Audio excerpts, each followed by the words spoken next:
Welcome to my channel. Jangan lupa untuk klik subscribe dan klik juga notifikasinya biar kamu tahu video terbaru. Oke guys, kita lanjutkan di bab 2.2 dari Fulfi, yaitu kemunafikan. Vi, kamu kenal Mbak Karin? Sepertinya aku mendengar kamu kenal dengannya. Tanya Dira, karyawan lain di salon itu.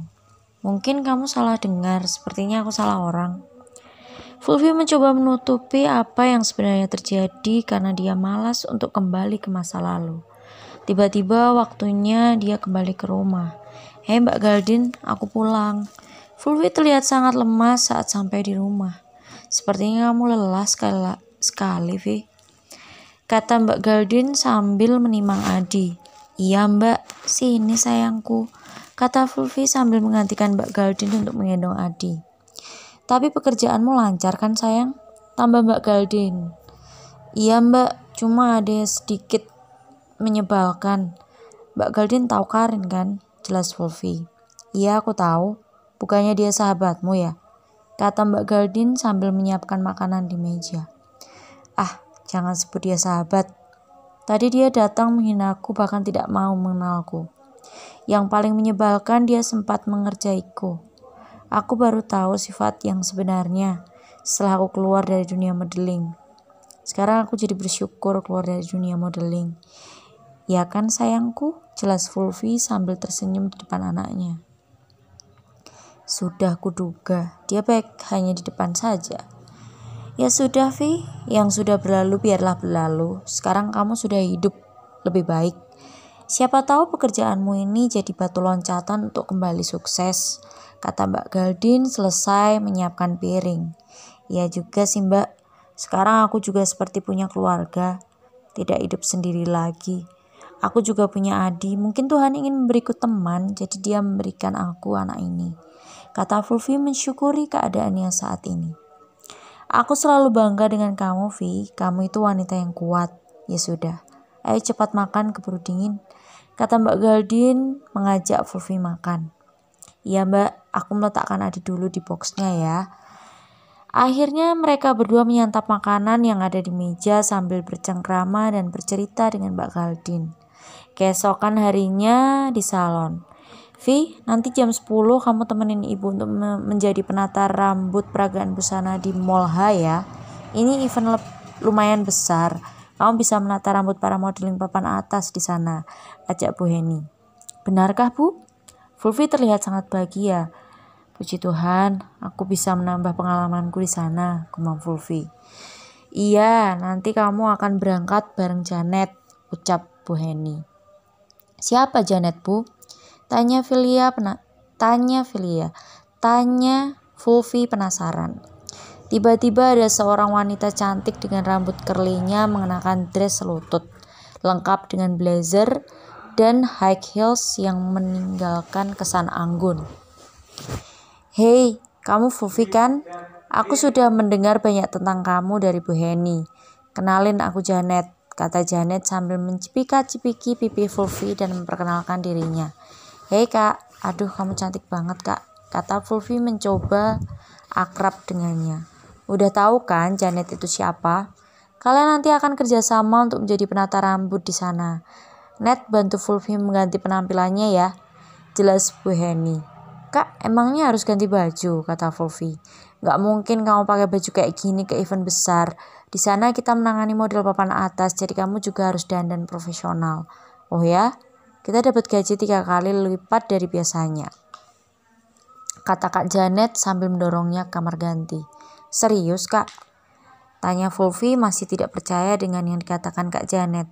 Sudah, jangan banyak tanya, kamu perlu di makeover, tambah Kak Janet. Dalam waktu 15 menit, Fulfi berubah penampilannya. Dia sudah memakai riasan dan rambutnya sudah di blow membuatnya terlihat lebih cerah. Dengan dress lutut dan blazer merah yang sangat cocok dengan kulit Fulfi yang putih. Semua karyawan sangat kagum melihat penampilan Fulfi saat itu. Fulfi yang melihat penampilannya di kaca saat itu tiba-tiba meneteskan air mata. Loh, kenapa nangis? Tanya Kak Janet. Aku mengingat masa laluku yang suram ketika aku berdandan seperti ini kak, jelas Fulfi sambil mengusap air matanya.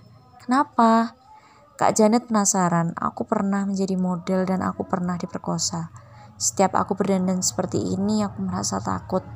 Jelas Fulfi yang berusaha menahan air matanya. Kak Janet memeluknya dan menguatkannya. Vi, sorry. Aku gak tahu kenapa kamu bisa mengalami hal tragis itu. Tapi yang perlu kamu tahu, kamu cantik. Kamu pintar dan kamu kuat. Apapun yang kamu alami, kamu akan tetap menjadi Fulfi. Kamu harus percaya diri dengan dirimu sendiri. Kamu kembali menjadi cantik, bukan kembali ke masa lalu. Tapi kamu menjadi Fulfi yang baru. Lupakan kejadian masa lalu dan hadapi masa depan. Ada semua teman-teman di sini. Mereka mendukung kamu karena kamu hebat. Senyum ya, Vi. Jangan nangis lagi. Jelas Kak Janet menenangkan Fulfi. Makasih banyak ya, Kak. Aku akan mencoba untuk semangat dan lebih kuat lagi, ucap Fulfi. Ayo girls, kita berangkat. Kalian udah siap kan? Tanya Bu Heni sudah menenteng tas hitamnya. Sudah, Bu. Fulfi dan Kak Janet menjawab bersamaan. Mereka berangkat ke event peragaan busana. Fulfi sudah menjadi lebih ceria dan lebih percaya diri sekarang. 30 menit kemudian mereka sampai di ruang rias event peragaan busana. Betapa terkejutnya Fulfi ketika yang ditemui adalah model binaan agensinya dulu. Mereka semua menatap Fulfi dan memperlihatkan wajah yang tidak bersahabat dengan Fulfi. Oh, kamu wanita murahan itu, masih berani muncul di sini?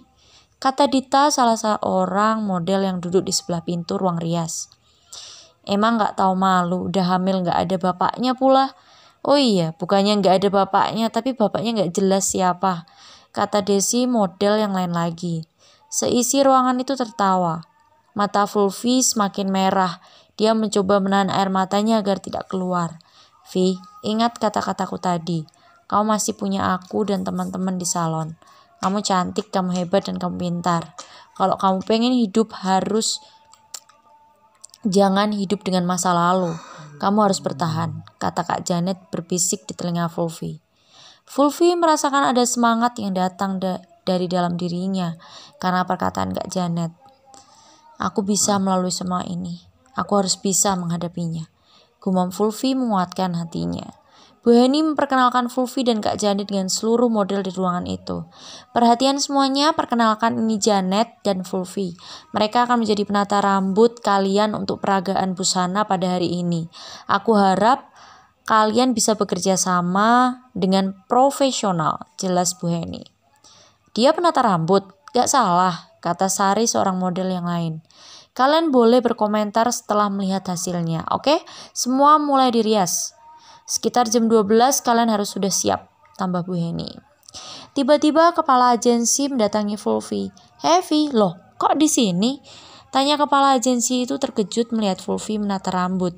Dia partnerku Kak Arif, dia penata rambut di salon kita, hasil bagus-bagus loh. Kak Janet mencoba menjelaskan sambil menata rambut seorang model. Kamu ternyata hebat juga, gak cuma jadi model, coba kamu gak hamil waktu itu, mungkin kamu sudah jadi top model sekarang, kata Kak Arif. Kak, aku gak mau melihat ke belakang, aku lebih bahagia sekarang. Mungkin jadi top model bukanlah rezekiku, jelas Fulfi sambil menangani seorang model. Loh, kamu sudah lahiran? Tanya Kak Arif. Melihat perut Fulfi sudah kembali langsing. Sudah Kak, jawab Fulfi singkat. Apa kamu mau hari ini memeragakan satu gaun Charles? Kebetulan sekali aku kurangan satu model, kata Kak Arif. Ya Tuhan, apa aku masih berani untuk jalan di atas catwalk? Kata Fulfi mengingat traumanya. Oke guys, sekian dulu untuk bab 2.2 dari kemunafikan. Jangan lupa untuk lihat videoku selanjutnya untuk tahu cerita selanjutnya dari Fulfi. Oke? Bye-bye.